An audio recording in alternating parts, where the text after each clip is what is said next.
आपण पाहत आहात BV महाराष्ट्र न्यूज, खबरबात महाराष्ट्राची।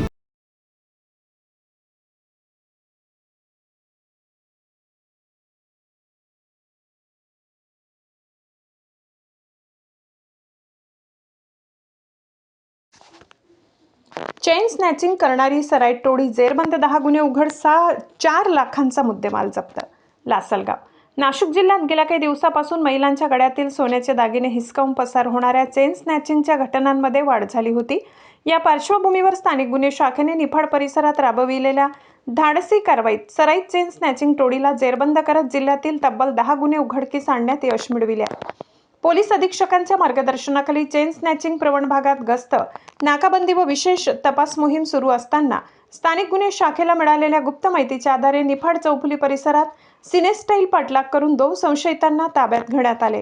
त्यांची चौकशी केल्यानंतर आणखी 2 आरोपींना अटक करण्यात आली। अटक करण्यात आलेल्या आरोपीमध्ये विशाल पोपट सांगडे राहणार सातपूर नाशिक, गणेश उर्फ कुलदीप मनोहर कापसे राहणार पेठ रोड नाशिक, रोहित केशव गायकवाड राहणार भाऊनगर पिंपळगाव बसवंत आणि विनय पांडुरंग उज्जैनकर राहणार अश्वमेधनगर नाशिक यांचा समावेश आहे।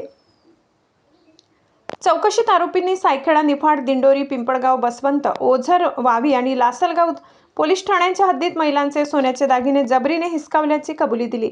या टोळीने चोरी केलेले दागिने विनय उज्जैनकर याला विकल्याचेही निष्पन्न झाले। या कारवाईत पोलिसांनी 48 ग्रॅम सोन्याची लगड, गुन्ह्यात वापरलेली Yamaha MZS motorcycle, mobile phone असा एकूण 4,76,000 रुपयांचा मुद्देमाल जप्त केलाय।